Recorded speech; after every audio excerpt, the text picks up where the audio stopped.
देख देख जब दिखता है तब बिकता है। बाबू तोर अगर पैंटवा फाटल बा डिजाइन कर, हाई देख हमार सेटवा देख, यो डिजाइन कर देखो। बस फर्क होता नहीं बात, बेटा मियाँ बराबर करो तो सेट हो जाए, एक ऊपर नीचे करो तो डिजाइन हो जाए।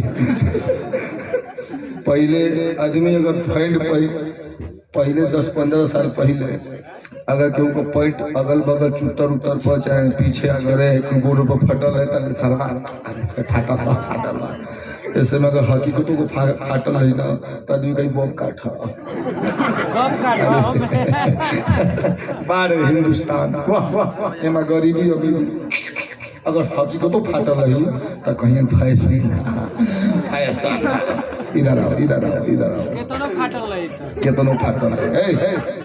केतनो फाटल आदमी कहता ना कि कभी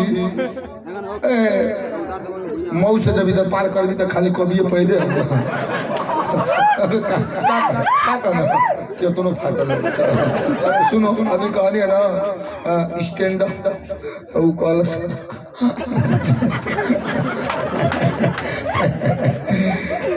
गेना ऐसन गाल गुलाबी भौरी ऐसन नाभी बा। एक बार जोरदार वाह, ऐसा लगे कि आप लोग का दिल दिमाग हमारे ऊपर है।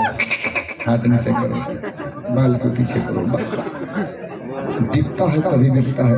आज जितने हम आगे पीछे कहते हैं ना ये करीब वही कर देते कितनी ध्यान से ताका था का ना है इसे लगे ताका का रे कोई मां बोल का करबा दिमाग तो खराब का करबा हो जाइबे। हां पहिल बना हो जाइबे लगा तुरबे हां मारेगा सारे मारेगा। अरे ई वार सारे मारेगा ना तो खराब भाई, ई वार सारे मारेगा मरबे।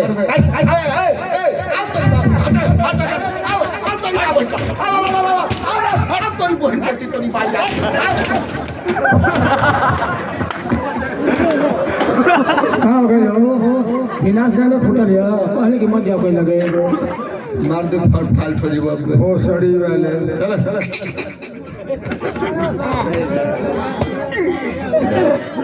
करीब से तो इधर तक गेना ऐसन गाल गुलाबी भौरी ऐसन नाभी बा। ताला एकर बनबा भैया आपकी लोगे चाबी बा। देखो हमनी का चाबी को मतलब ना कहते जगह अच्छा ए बाबू तो हाँ तो बता देता नहीं उसमें 17 साल वाला चाबी है तुम्हारा। 17 साल वाला चाबी 16.5 साल वाला में जाएगा ना तो भाग नीचवा फेंके। काश में वो ठलाली होता, काश में वो ठलाली होता, आपके ओठों पे चपका होता और 70 साल की पुरानिया से रोज चटवाता। काश चोली के अंदर का चपकनवा होता, आपकी सीना में चपका होता और काश मेरी लाला के अंदर का तिनकोनवा होता, सूती कपड़ा में लपेट के कई खेतों में फेंका होता। ना कम से कम कपड़ा तो बन के दर्शन हो जा।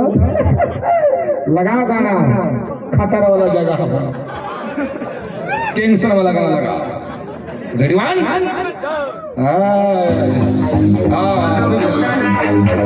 वाह